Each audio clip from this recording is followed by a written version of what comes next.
The Carry On films, Britain's cheekiest, silliest, and most wonderfully inappropriate comedy series, a time when innuendo was an art form. What's a nice girl like you doing with an old cow? Medical professionals were shockingly unqualified. I had my appendix out. What about your leg?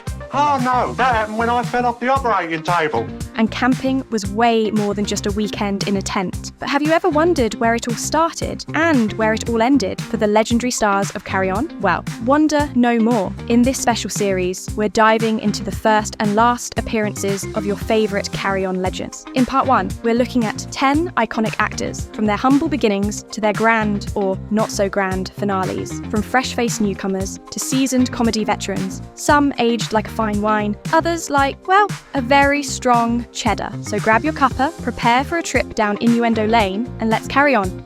From the uptight army recruit in Carry On Sergeant to the outrageously posh Emile Prevert in Carry On Emmanuel. Look at the suit they've given me.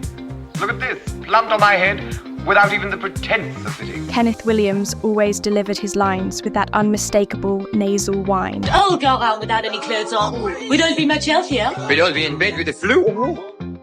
I must get some stronger elastic.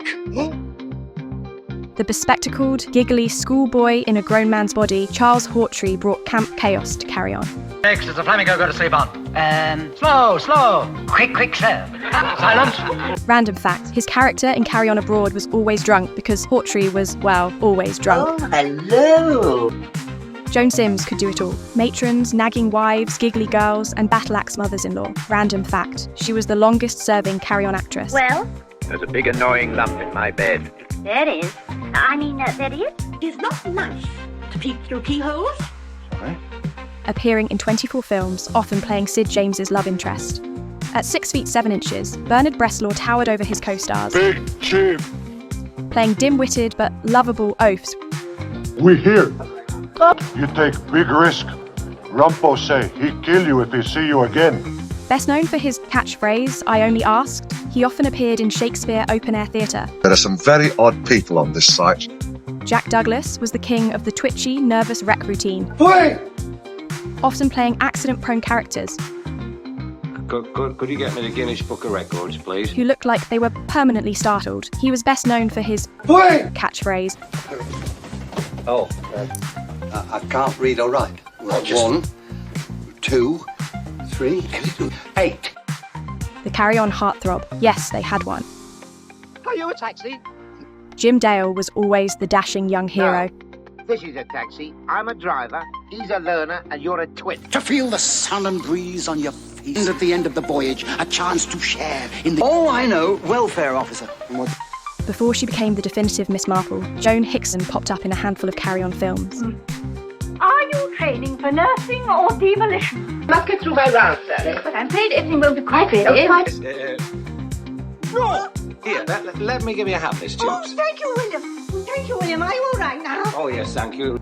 The queen of put-upon wives and shy secretaries, Patsy Rowlands trying to attract the interest of her boss, Kenneth Williams, or always needing the toilet in Carry On Girls. She always got a laugh. I agree. Ever so coarse. Ow! Serves you right. With her towering presence and deep, sultry voice, Valerie Leon was the Carry On equivalent of a Bond girl. Wait, she was actually in James Bond too. She famously taught Charles Hawtrey about poles in Carry On camping. Well, to publicise what? Oh, like spot the boobs. Well, like the one you wanted to do while spotting the deliberate mistakes on the cornflake packet. Well, you haven't exactly encouraged me to. The bubbly, giggling, and often partially dressed Barbara Windsor brought endless energy to Carry On. Oh, Mr. Simpkins, that was wonderful. The Agent Daphne Honeybutt, sir. Oh, I'm sorry, sir. I forgot where I was for the moment. Actually, it's 4711. You're making a big mistake, you know. Mistress Hoppet sent me to say the wedding party is coming. I'm sure he was one of the Bow Street runners the other night. Big dick. Infamy! Infamy! They've all got it in for me! Splendid girl, and so helpful. Do you know she's been showing me how to stick the pole up? I suppose you'd rather we sat here all stark naked. Wouldn't bother me. It wouldn't be nice if Lonnie fell in your lap. Oh, that's choice, that is. It was bad enough missing the football.